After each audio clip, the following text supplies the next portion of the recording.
I'm delighted to introduce our next speaker, who will be talking about how to get the most out of your doctor's visit. Her name is Dr. Lindsay McCullough, and she is Assistant Professor of Medicine at Rush University Medical Group. Lindsay specializes in the treatment of sleep disorders and serves as the Associate Program Director for the Sleep Medicine Fellowship. As a clinician, a clinical educator, and a person living with narcolepsy type 2. She is passionate about increasing awareness of sleep disorders and optimal sleep health. Dr. McCullough earned her medical degree and completed her internal medicine residency at the University of Florida, followed by her sleep medicine fellowship at Rush. She is board certified in both internal medicine and sleep medicine, and she's a member of the board of directors for the Illinois Sleep Society and active within the advocacy committee at the American Academy of Sleep Medicine. She's also participated in patient outreach efforts with Project Sleep, including Doctors with Narcolepsy video and the Narcolepsy Nerd Alert series, presenting on Could I Have Narcolepsy? And in her spare time, she enjoys fishing in Lake Michigan in the summertime, the abundance of live music in Chicago, traveling and spending quality time with her family and friends. So thank you, Dr. McCullough, for joining us today. I would just reiterate to our audience, please, rather than raise your hand, can you please put all your questions in the Q&A? That helps us direct the questions at the end of the presentation. So thank you, and over to you, Dr. McCullough. Thank you, Claire, for that awesome introduction, and thank you for having me. I'm so excited. This is my first time doing anything with the Hypersomnia Foundation. I hope it's the first of many. I'll dive right in. Claire went into a lot of my background, originally from Florida, and now I practice full-time sleep medicine at Rush in Chicago. A lot of my clinical practice is general. I have a niche more in hypoglossal nerve stimulation treatment for sleep apnea, and this is a panel that I worked with and presented at the sleep meeting. But obviously, with my own diagnosis of narcolepsy type 2, I have a strong passion and interest in hypersomnias as well. So we're talking about how to prepare for your appointment and to make the most out of it. But I just want to take a step back and think about, why do these doctor-patient communication problems exist for patients with hypersomnia disorders? We're going to briefly discuss the lack of provider education and knowledge, vocabulary differences, testing limitations, and resource constraints. So this was my personal education about hypersomnias as a medical student. Dachshund, Rusty, suffers from narcolepsy, a condition that causes him to suddenly fall asleep when he's trying to do other things. Little is known about the cause of narcolepsy, except that it can be inherited. It affects humans and animals alike. So as you can see, not even really that accurate, talking about the inheritance. You all just heard from Dr. Scammell saying very, it's there, but very minimal connection, and displaying cataplexy, but the dog's falling asleep. And that was in my first or second year of school, and that was about it.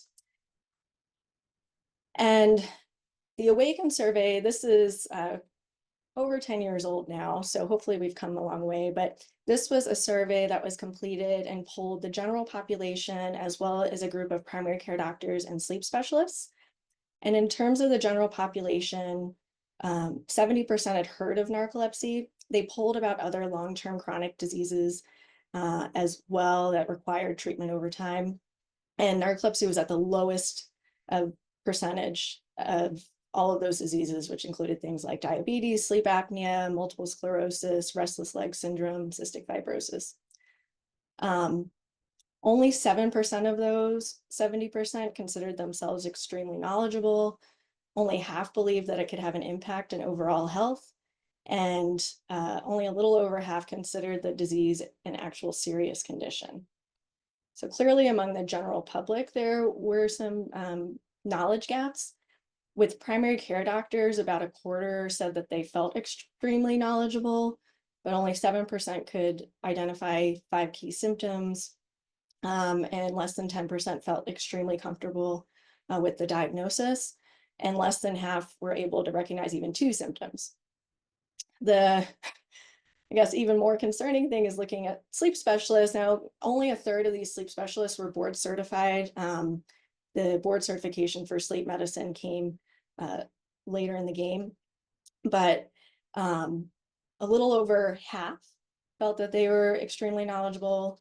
Less than a quarter could identify all 5 key symptoms, and less than half were very or extremely comfortable with the diagnosis. And a little over half could recognize 2 prominent narcolepsy symptoms. So clearly a big knowledge gap. In terms of, this is a little more updated, and the Hypersomnia Foundation played a big role in this survey that was also sponsored by Jazz, and looked at 300 physicians, about half sleep doctors, half non-sleep doctors. And you can see that the physicians themselves are not as confident in the understanding and treatment of IH. About a third thought that other physicians had a sufficient understanding of IH. A little over half reported that they personally mismanaged IH, and 86% of the physicians thought that patients with IH were often misdiagnosed with depression or anxiety. I will say that, you know, this is a little bit complicated, and Dr. Scammell just talked a lot about how there's this gray area and these overlaps and a lot of things that we still don't know. So I think that plays some of the role into it. But also there just needs to be more education of the physicians and clinicians. 87% said diagnosing IH is challenging. I agree with that. So I would be in that pool based on what we have now. And 39% reported that it takes 2 to 5 years to get an accurate diagnosis, when in actuality, it takes much longer than that, as you all know. Well, the one thing that the physicians agreed on is that more education is needed. This diagnosis, IH greatly impacts the patient's life. And the patients with IH are frustrated with their healthcare community. And this is something important that we need to carry through and educate the clinicians about, so that they can take better care of you all. I'm a part of a panel actually with Matt Horsnell's leading it, Dr. Jennifer Munt, and Lindsay McCullough. All of us will be presenting to clinicians at the annual sleep meeting, a workshop about more holistic care. And we just need to get the word out there. Switching gears a little bit, I know this is a busy slide, but I thought this was just an interesting study and thing to discuss about patient language and doctor language. So what these researchers did was they looked at the Voice of the Patient narcolepsy report and an FDA listening session for people with narcolepsy, and tried to look into what were some of the ways the patients described their symptoms of narcolepsy in this case, and how do doctors describe it. And often the language is very different, and I think, you know, doctors need to be more in tune with some of the nuances that the patients are saying, and so that we can better understand each other. You know, just taking sleepiness, for example, you know, if somebody says tired, or they feel drowsy or fatigued or exhausted, sometimes the doctor may not associate that exactly with sleepiness, because tired and fatigued can be something totally different. And I just think that I have had patients come in and try to use some of these terms as well, or say before a diagnosis that they have, like, I have IH, but they haven't had any testing. And I think the clinicians may see that, and it's harder to evaluate even when patients are using our language. So just another potential barrier. I'm not going to go too much into this because you all already talked about this today, but the test-retest probability for the MSLT and NT2 and IH is poor. It's much better in narcolepsy type 1. This was pooling studies that looked at patients who had consecutive tests. And for narcolepsy type 1, it was 91% they'd have 2 positive tests, but in narcolepsy type 2, If you had one positive test, the second time that would confirm narcolepsy type 2 was less than half the time, and IH a little bit better, but not great. This was a single study that completed by Lynn Marie Trotty and her team that looked at 36 patients, and patients had one sleep study, a PSGMSLT, and then had another sleep study, and over half had a change in diagnosis, whether they went from narcolepsy type 2 to IH or normal, back and forth. And only a third of the narcolepsy type 2 patients with a positive MSLT had a second positive MSLT. And when I read these studies after I got into sleep medicine, I didn't mention that I didn't know about sleep medicine until I had to go see a sleep doctor myself. I didn't even know it was a specialty, probably from my lack of education.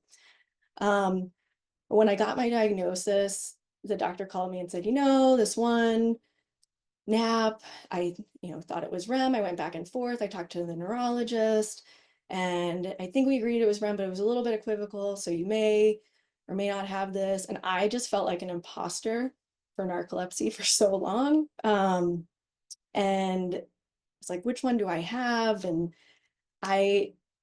this was very validating that in the field with all of the experts, this is confusing and not clear. We need better testing and better diagnostics. Right now, you can also get a diagnosis of IH by doing sleep diaries and actigraphy for over a week if it shows long sleep times, or if you have a 24-hour sleep study with a prolonged sleep time. But often insurance and coverage makes this difficult. Which leads me into my next point about systemic issues that plague all of us and harm the patient and make it hard for the clinicians to care for patients. Most doctors go into medicine wanting to help people feel better and wanting to help people improve their health. But there's some different constraints with paperwork and getting patients in, and systemic issues that play a role. So I just included, this is one of my schedules.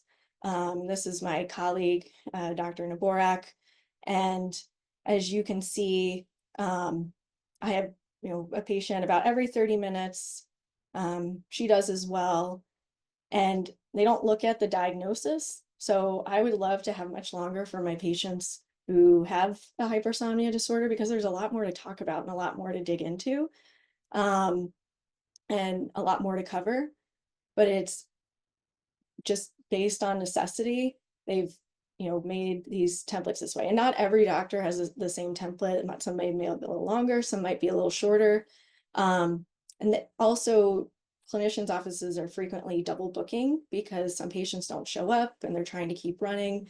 And so I think I put the anxiety character from Inside Out, because this gives me anxiety, because I want to be able to spend the amount of time that the patients need to give the best care. And I think this is also where, if we can partner together, you all preparing, but also having the clinicians more educated, pairing people with the patient organizations, we can all work together to hopefully optimize the system and get you what you need. Switching gears, all right, how do you prepare for your doctor's visit? We're going to talk about how doctors learn to take a patient history, how to do some prep work, and then set goals and manage expectations. So usually your first year in medical school, you're working with actor patients and you're learning about your anatomy and pathology and all these a lot of book work, but you get to learn how to take a patient history. And the main thing everyone learns, it doesn't always happen in the office. This is very general, but asking, what brings you in today?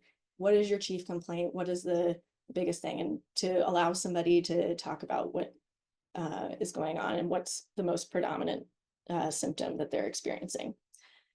The next part, and this is often used kind of at your initial visit, but I think that it could be used in someone who has a condition that's long-standing, like the hypersomnia disorders, with your specific symptom and thinking about it. So we have this mnemonic, old cards, whatever. So onset, if let's say sleepiness, for example, is the biggest thing.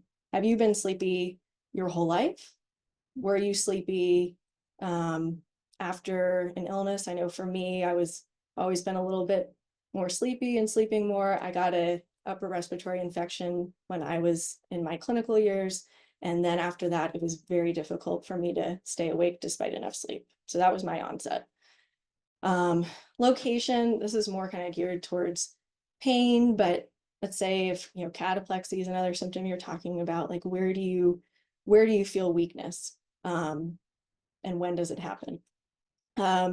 Duration, are you, has it been constant or kind of, you know, was it bad for a couple of years, then you had more energy, then it came back? What is characteristic? This is kind of going back to, if we're talking about sleepiness, are you dozing off in class? Are you dozing off while you're driving? Versus like, I'm really tired, my body aches, this is just, you know, but I'm not dozing off, I'm not falling asleep. What is this like for you? Alleviating or relieving factors. Does anything seem to make it better? Does anything seem to make it worse? Anything that you've noticed in particular? Timing, you know, is this, I can't get out of bed in the morning, I sleep for a very long time, it's very hard for me to get out of bed, and then once my day gets started, I do okay, and I'm a lot more alert? Or are you more tired in the evenings, or are you just sleepy all day? And then the severity, and I think that's where these real life examples are impactful. You know, are you having consequences at work or school? Are you having trouble maintaining relationships that are important to you? Are you not able to date? Are you not able to go see a family member that really matters to you? That sort of thing, and the driving. So this is something that I just came up with. This is nothing standardized, but I think as a clinician in clinical practice, this is something that would, and as a patient, this is something that could be helpful. So prepping for your appointment, maybe 1 to 2 weeks before, start daily, just kind of doing a journal reflection. Reflect and writing about your day. What was your most bothersome symptom that day? How specifically did it challenge you or impact your day? Maybe think of some examples. And then I think it's also important to just reflect and think about 3 good things that happened that day and how they made you feel. When you have, this happens to me, I mean, I forget to think about the good things that happened and that I accomplished. And I am more thinking about how narcolepsy has impacted my inability to finish that project that day because of my sleepiness or needing to take a break. And so a lot of those things are normal, by the way. People who don't have narcolepsy have to take breaks and they can't get everything done that they want to. But I think reflecting on these things is really, really helpful to get you through the experience. And you can do this all the time. Consider an activity and sleep journal. The Hypersomnia Foundation, you all have probably seen it. You may know, has an example of a great sleep-wake journal that has excellent tips. I find it really helpful when patients know like what time approximately they're going to bed, what time they're waking up, how long it takes them to fall asleep. Are there awakenings in the evening? Other things that are interrupting sleep? Are you napping? And medications, med timing, doses, all of those things that are playing a role in your day-to-day. You can do that for the couple weeks leading up to the appointment to log them so that you have a better idea. I have many patients who are unsure. They have a wide variety of timing, and it's hard to go over that during the appointment and can take a while. Contact a family or friend member to accompany you to the appointment if desired. The average person remembers 2, maybe 3 things from their appointment, and they might have the brain fog or the neurocognitive issues that often come with hypersomnia disorders. So I think it's good for anybody to have that. We already talked about writing down your medications and supplements and doses. And then if you need an interpreter, It's also something helpful to let the hospital know ahead of time. That way, if possible, they could have someone in person. I think also just reflecting and setting goals and expectations for yourself. All of the hypersomnia disorders are, I'd say, complex, and you've been living with them probably for a long time by the time you've received your diagnosis. And it's not going to change overnight. And there may be things that need to be medications adjusted, different, lifestyle changes. But by reflecting and thinking about, okay, what really matters to me and what are some specific goals that I can set that will lead to improvements and lead to my quality of life and getting better.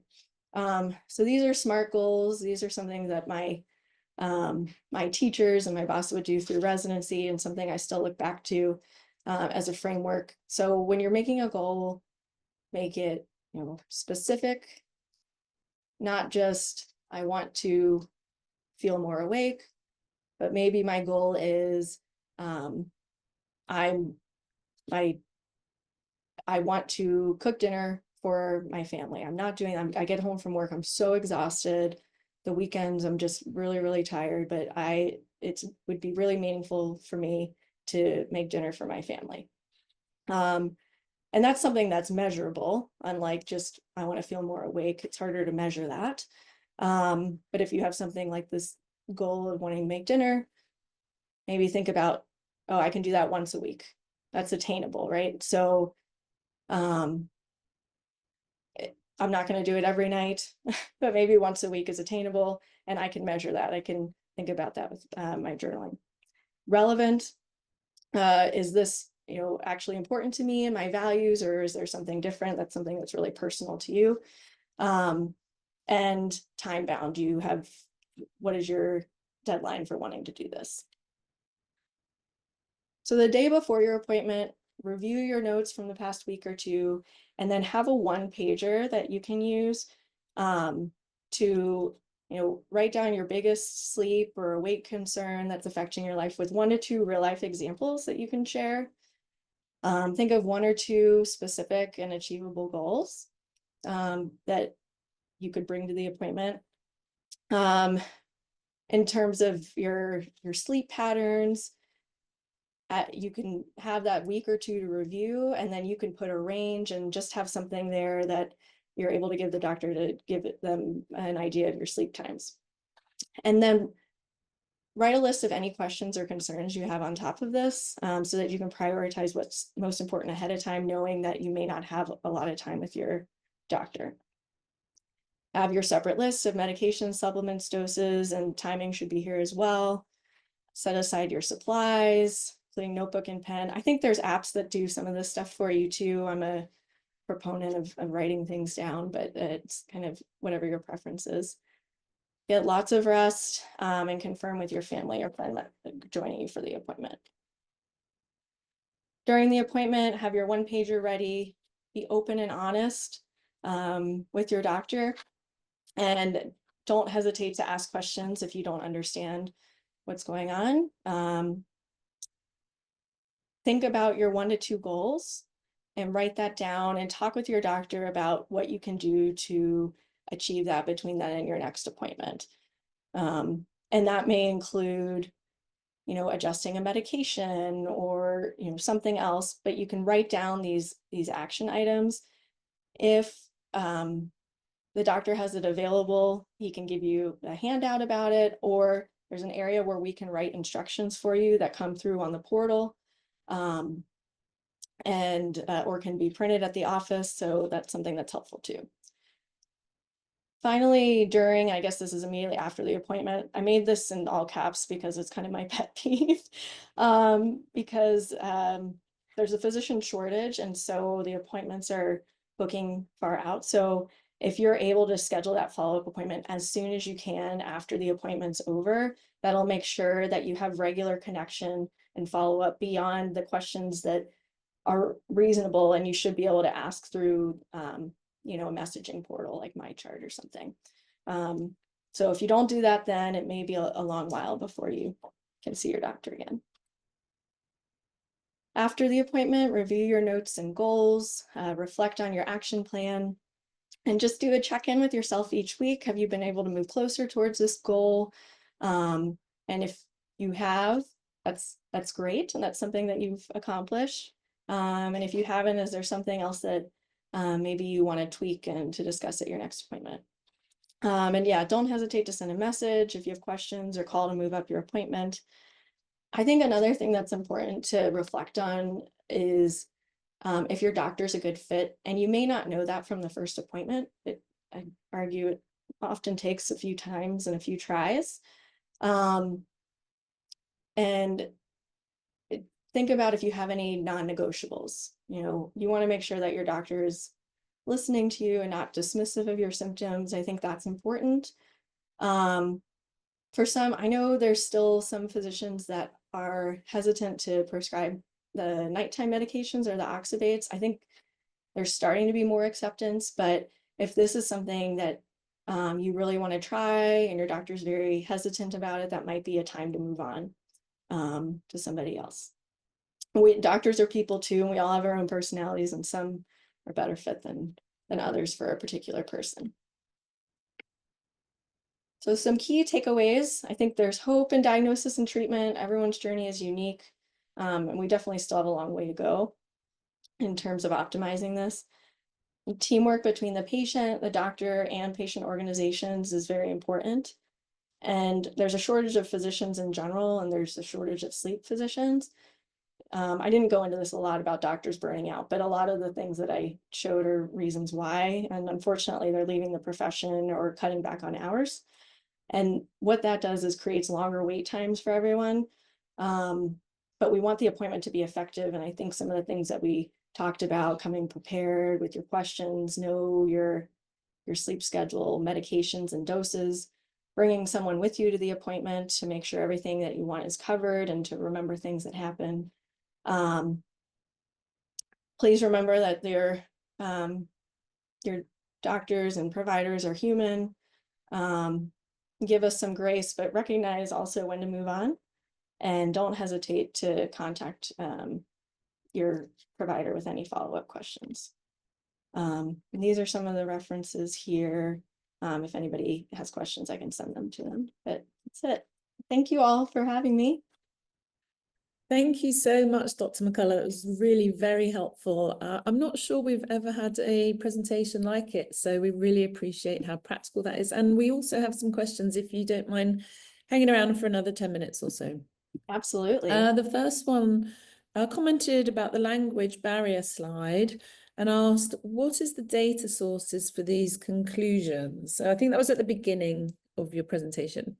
Yeah, so that was a study. I can send you, I can send somebody, or maybe put it in the chat, the reference. Let me do that. Okay. But they, for the patient data, they used the voice of the patient report for narcolepsy, and they used the voice of the patient. And then there was an FDA listening session that Project Sleep did for narcolepsy, I think to raise awareness and advocacy for sleep disorders in Washington. So, but I'll put that reference in the chat. Thank you. Yeah.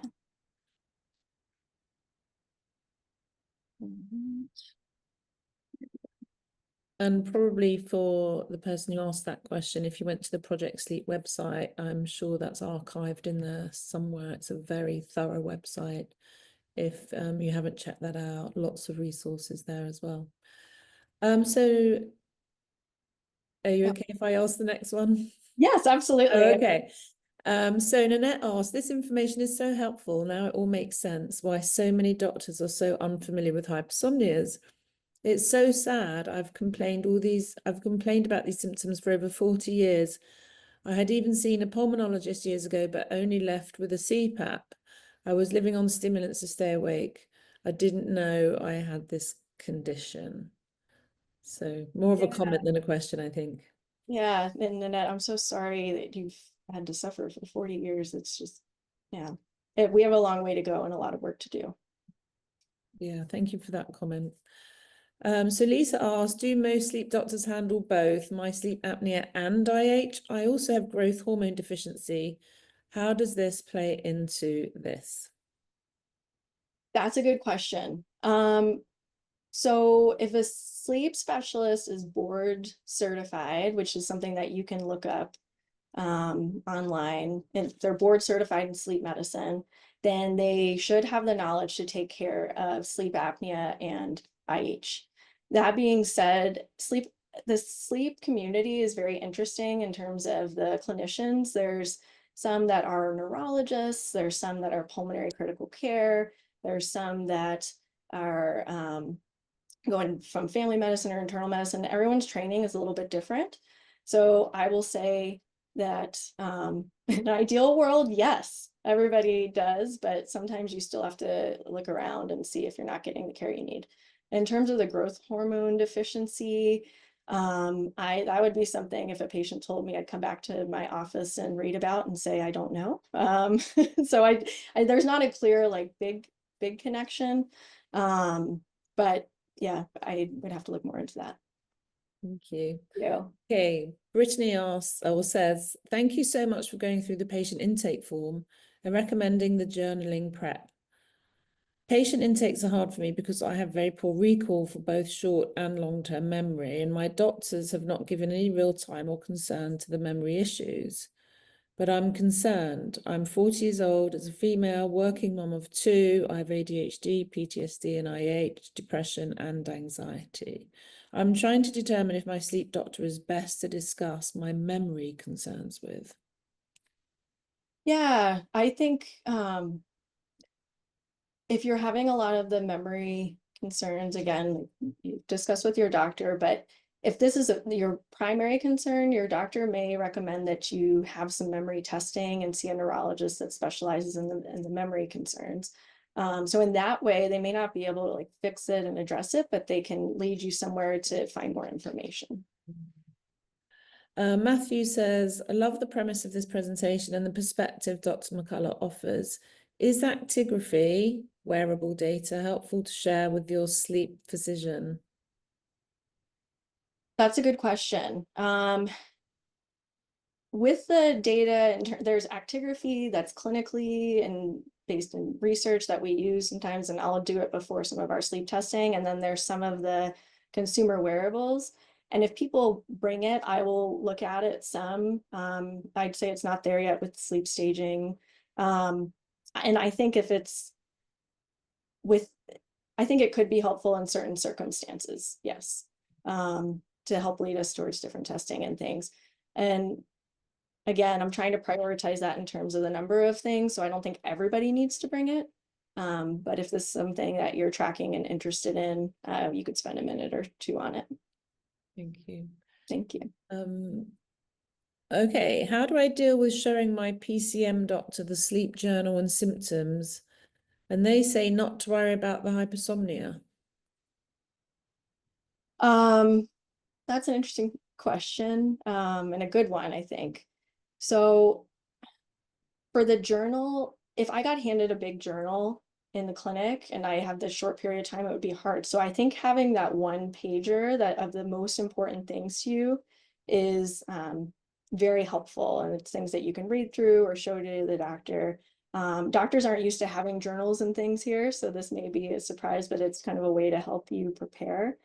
If you're coming and you have a symptom and you feel like you're being told not to worry about it, you may reflect and say, is this clinician the right person for me?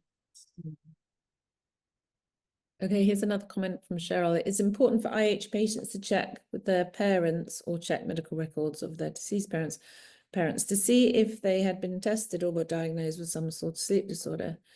8 years after my mum died, I found her medical records that showed she had IH with a primary immune deficiency like me. She instead was diagnosed with bipolar and other mental health issues. I'm sure you agree that's a fairly unfortunate and familiar story. Yes. And I'm sorry. Yes. Okay, so Andrew says, how do you suggest dealing with the potential to miss appointments due to oversleeping? My son is yet to be diagnosed, but he has every symptom of IH, and the only way to effectively wake him up is to basically bruise his sternum. I hate this. Is there a different way you would suggest? Glass of water, light, extreme sound, shaking shoulders, dumping off the mattress, etc. won't work. Yeah. Yeah, this is a great question, and not uncommon. I think if possible, if you're able to schedule the appointment at a time when your son is more awake, and maybe that's more in the afternoon, that would be the most helpful in terms of just in the immediate phase when you're still trying to just get into the initial appointment. Or even if there was the option for telehealth. I mean, Yes. such a big and helpful opportunity during COVID, and I was always surprised how quickly that was ditched by some institutions, because for a lot of people in our community, it's sort of ideal. Yes, it's really challenging. Laurie says, when you use the example of a doctor you might want to move on from, what you reference the type of medication. I think we've had it, oxalates. It's the oxybate therapy. So same question. Oxybate. I'm Same sorry. answer. No, it's okay. Oxybate therapy. Again, you can look those up on our website. There's more information there. That's a medication that is FDA approved for people with IH, sodium oxybate, oxybate therapies. Okay, a couple more minutes, I think, before we break. From an anonymous attendee. Hi, I seem to be IH, short-term sleep, 6 hours and 15 minutes max for the last 25 years. Are there any studies going on for this? In the past, I have inquired, but due to my age, I have not been a good candidate. So a clinical study or a clinical trial, I'm not sure. Yeah, I am not sure, actually. I know Dr. Scammell was talking about looking at clinicaltrials.gov at different ongoing studies, but I'm not aware. Okay. Daniela says, my 17-year-old is struggling to stay focused during the day. She was diagnosed with IH by a sleep doctor. Does being on SSRIs reduce the effects of medication?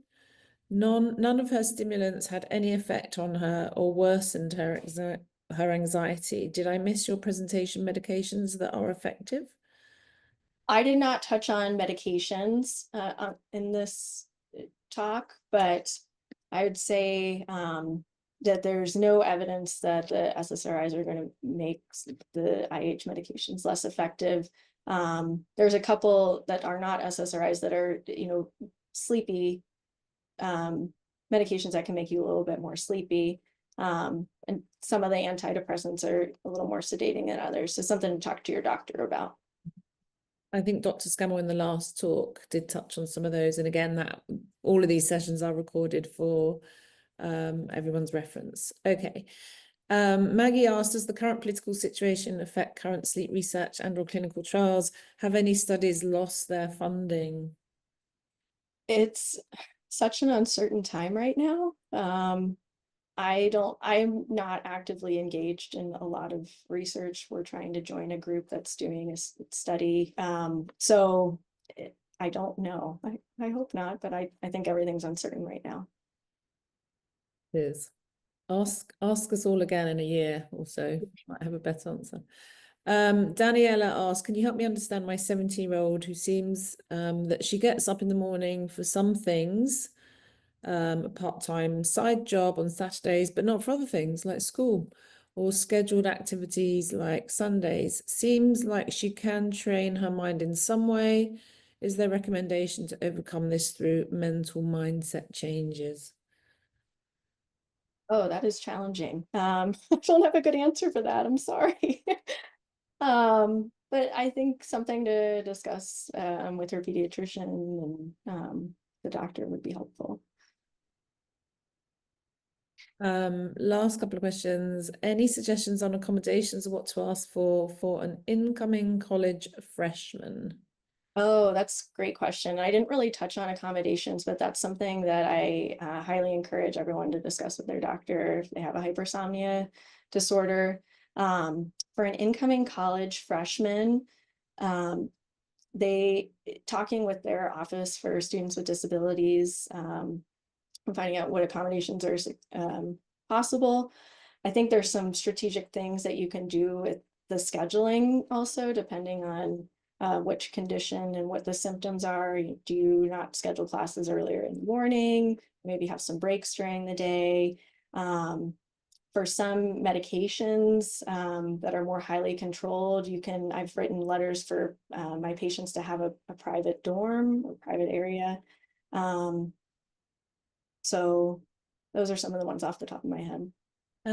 Thank you. And also on the hypersomniafoundation.org website, there is quite a lot of detail about accommodations for school and college. So that's really helpful. Okay, last question. Does hypersomnia even go away in some cases? And if so, if yes, why? That's a good question. I read in the literature that it's thought that a subset of cases of IH, even as much of a third, may get better. And we don't know why it goes away. And I think that can give us some hope if you're struggling with this, that things may spontaneously get better. I think there's just more and more that we need to learn about why and what causes the condition. Thank you. And thank you again for your presentation. It's really practical, very informative and timely and helpful for our community. So thank you for taking the time to join us today. We look forward to hearing from you again in due course, hopefully in June at Beyond Sleepy. I would love that. Thank Thank you you so much for having me, and thank you all for your attention.